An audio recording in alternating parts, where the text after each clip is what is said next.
Okay, here's a tutorial under Windows 10 on how to sort videos by frame size, that is the width of the video and the height of the video.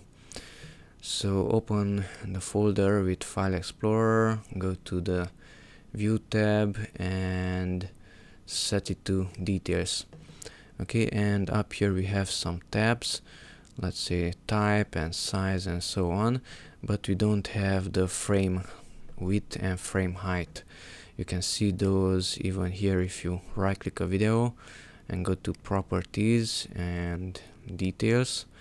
You can see frame width 640 pixels, frame height 480 pixels. Now let's search for these words, frame width and frame height.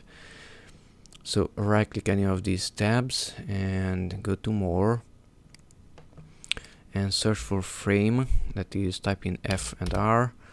Here it is, frame height, check that one, and frame width, check that one. Close it with OK, and now we have the frame width and height here.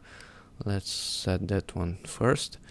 Okay, and if I click on, let's say, frame width, now the entire list is sorted. First we have the smaller clips, 640 by 480. Then we have the full HD clips, 1920 by 1080. And then we have the 4K videos, 3840 by 2160. Okay, that's it. Thanks for watching and bye bye.